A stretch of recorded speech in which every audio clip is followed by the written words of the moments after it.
Okey, hari ni aku nak cuba memenuhi permintaan untuk cuba bercerita tentang World Superbike. World Superbike pun sebenarnya tak kurang juga menariknya daripada MotoGP. Siapa-siapa yang minat motorsport dua roda, aku rasa paling minimum akan minat dua ni, MotoGP dengan World Superbike. Secara overallnya, kalau kita suka tengok racing motor yang ada banyak dogfight, yang ada banyak battle, jawapannya ialah sebenarnya World Superbike. Dulu mungkin on par, tapi sekarang ni sangat jauh beza. Battle dan dogfight dekat World Superbike tu memang menyebabkan kita tengok tu kita rasa sekejap je race tu dah habis. Daripada awal sampai habis dia orang battle. Kalau dekat MotoGP pada tahun 2024 ni, sebenarnya banyak tumpuan tertumpu kepada Marc Marquez je yang berpindah daripada Honda masuk ke Ducati. Tapi dalam World Superbike ada rider yang macam Marc ni pindah daripada satu pasukan ke pasukan yang lain, tapi ada ramai. Nombor satu kita ada Toprak Razgatlioglu. Memang umum tahu dia ni ayam tambatan Yamaha. Dia lah yang berjaya bawa Yamaha jadi champion. Tapi dia buat keputusan mengejut dengan meninggalkan Yamaha untuk pergi ke BMW pada tahun 2024 ni. Kalau ikutkan Toprak dengan mentor dia, Kenan Sofuoglu, dia orang rasa macam Yamaha dengan Kawasaki ni, dia orang punya development tu slow, tak macam BMW. BMW tu dilihat mempunyai package yang lebih baik untuk Toprak nak mengejar kejuaraan World Superbike. Dalam test World Superbike yang terakhir hari tu, Toprak kata dia suka dengan power yang ada kat BMW ni.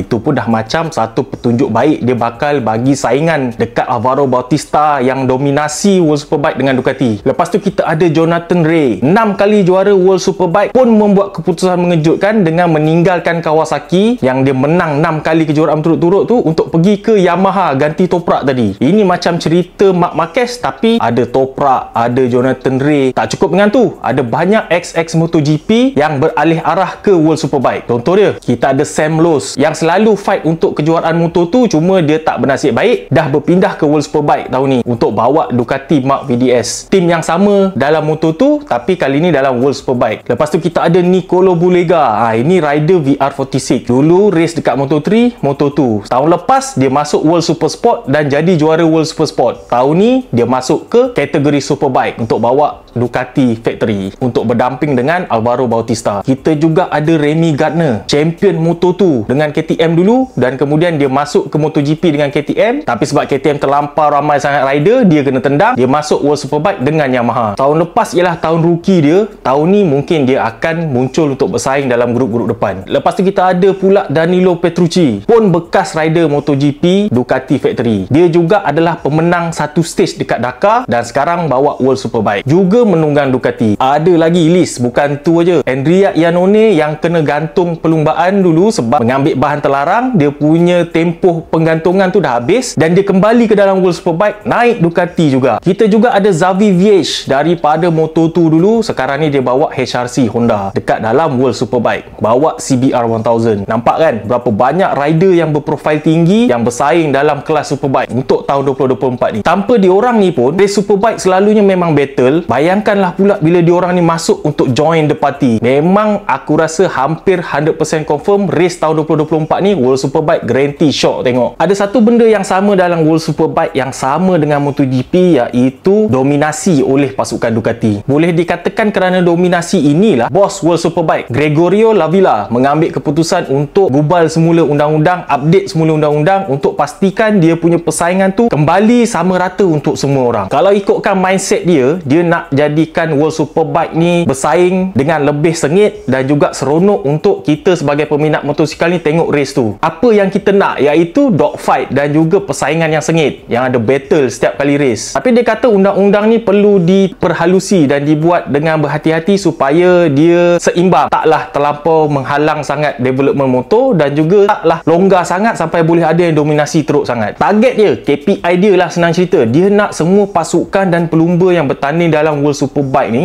bila bangun pagi, diorang dapat rasakan, hari ni aku ada chance untuk menang. Dia nak semua orang rasa macam tu, barulah semua orang ada semangat dan ada motivasi untuk pergi ke race weekend. Dia tambahkan lagi pula, kemenangan sebenarnya paling manis bila kau dah bersusah payah, kau dah struggle, kau dah push to the limit, rasa susah, rasa struggle, itulah kemenangan yang paling manis sekali. Jadi apa rules baru untuk 2024? Ada beberapa yang signifikan. Yang pertama ialah kapasiti tangki minyak dikecilkan daripada 24 liter pergi 21 liter saja. Jadi tak guna kalau kau buat motor yang power tapi mengketedarah minyak, kau takkan boleh habiskan perlumbaan. Minyak yang akan digunakan untuk tahun 2024 ni juga sama macam MotoGP. Untuk tahun ni wajib 40% mesti daripada sumber minyak yang boleh diperbaharui macam biofuel dan sebagainya. Untuk RPM limit, kita boleh tengok tahun yang sudah-sudah ni, RPM limit tu boleh diubah suai tengah-tengah musim. Tiba-tiba je management nak ubah, Ducati kurangkan sikit RPM, Kawasaki kurangkan sikit RPM. Oleh kerana benda tu akan memeningkan banyak pasukan, rules baru ialah RPM akan ditentukan pada awal musim, lepas tu sepanjang musim tu akan fix, takkan ada ubah-ubah lagi. Dan satu lagi rules yang paling menjadi kontroversi ialah rules tentang minimum berat motor dan minimum berat rider. Ikut daripada info-info yang ada setakat ni, minimum berat untuk motosikal telah ditentukan pada 168 kg, dan untuk rider, diorang ambil average berat rider termasuk dengan diorang punya gear, helmet, suit, boot, glove. Diorang set untuk berat rider mestilah 80 kg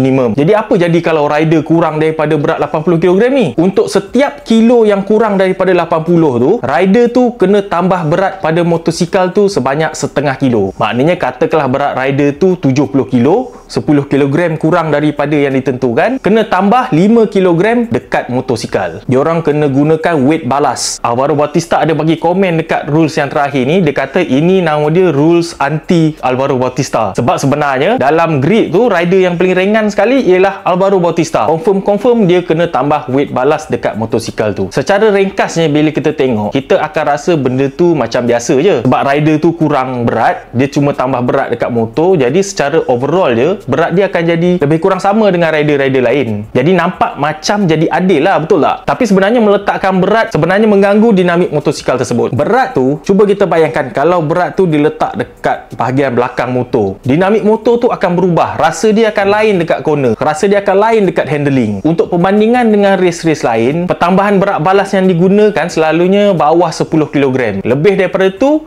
akan ada masalah handling. Poin Bautista yang mengatakan rules ni sebenarnya rules anti Bautista ialah sebab dia kata macam tak masuk akal. Dulu Pedrosa dia kecil dan bawa MotoGP, orang cakap dia terlampau ringan, jadi dia tak sesuai nak pacu jentera MotoGP tu, nampak macam disadvantage. Tapi sekarang sebab Alvaro Bautista menang, orang cakap Alvaro Bautista terlampau ringan, itu bagi advantage dekat dia. Dua benda yang sama tapi dipandang secara berbeza. Jadi Bautista cakap dia berlumba nak seronok dan selamat. Dia akan cuba untuk next testing ni, dia akan cuba untuk bawa motor dengan tambahan berat balas tu, dan dia akan rasa macam mana. Kalau dia rasa selamat, dia akan teruskan. Kalau dia rasa terlampau berbahaya, dia kata lebih baik aku tak race. Macam itu sekali dia punya sakit hati tu. World Superbike akan menjalankan official testing pada 24 Januari nanti. Jadi kita boleh tengok macam mana Toprak atas BMW, macam mana Jonathan Rea atas Yamaha. Boleh ke diorang ni fight dengan Ducati? Boleh ke diorang mengekang kemarahan Ducati untuk tahun 2024 ni? Kita juga boleh tengok Alvaro Bautista bawa motor dengan handicap berat macam mana. Boleh tak dia cover handling yang dah bertukar dengan berat yang dah bertambah tu? Lepas daripada testing ni, hujung bulan Januari, Ducati pula ada buat sendiri testing kat Portimao. Menariknya testing kali ni, rider MotoGP Ducati akan join testing ni sebagai diorang punya training di atas jentera Ducati V4R. Jadi kita boleh tengok pula